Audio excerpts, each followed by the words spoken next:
ابراہیم بن سعد بن ابراہیم بن عبد الرحمن بن عوف نے ہمیں ابن شہاب سے خبر دی، انہوں نے عامر بن سعد اور انہوں نے اپنے والد حضرت سعد بن ابی وقاص رضی اللہ تعالیٰ عنہ سے روایت کی، انہوں نے کہا حجۃ الوداع کے موقع پر رسول اللہ صلی اللہ علیہ وسلم نے ایسی بیماری میں میری عیادت کی جس کی وجہ سے میں موت کے کنارے پہنچ چکا تھا۔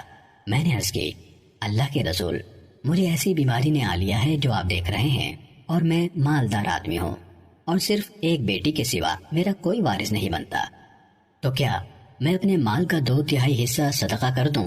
آپ نے فرمایا نہیں۔ میں نے عرض کی کیا میں اس کا آدھا حصہ صدقہ کر دوں؟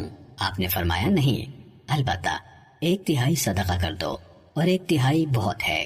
بلا شبہ اگر تم اپنے ورثاء کو مالدار چھوڑ جاؤ تو یہ اس سے بہتر ہے کہ انہیں محتاج چھوڑ جاؤ، وہ لوگوں کے سامنے دستے سوال دراز کرتے پھریں اور تم کوئی چیز بھی خرچ نہیں کرتے جس کے ذریعے سے تم اللہ کی رضا چاہتے ہو، مگر تمہیں اس کا اجر دیا جاتا ہے، حتیٰ کہ اس لقمے کا بھی جو تم اپنی بیوی کے منہ میں ڈالتے ہو۔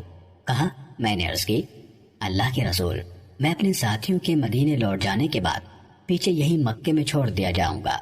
آپ نے فرمایا تمہیں پیچھے نہیں چھوڑا جائے گا، پھر تم کوئی ایسا عمل نہیں کرو گے جس کے ذریعے سے تم اللہ کی رضا چاہتے ہوگے، مگر اس کی بنا پر تم درجے اور بلندی میں اور بڑھ جاؤ گے، اور شاید تمہیں چھوڑ دیا جائے، یعنی لمبی عمر دی جائے، حتیٰ کہ تمہارے ذریعے سے بہت سی قوموں کو نفع ملے اور دوسری بہت سی قوموں کو نقصان پہنچے۔ اے اللہ، میرے ساتھیوں کے لیے ان کی ہجرت کو جاری رکھ اور انہیں ان کی ایڑیوں کے بل واپس نہ لوٹا۔ لیکن بیچارے سعد بن خولہ رضی اللہ عنہ وہ تو فوت ہو ہی گئے۔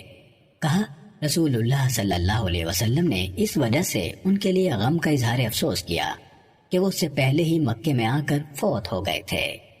صحیح مسلم حدیث نمبر 4209۔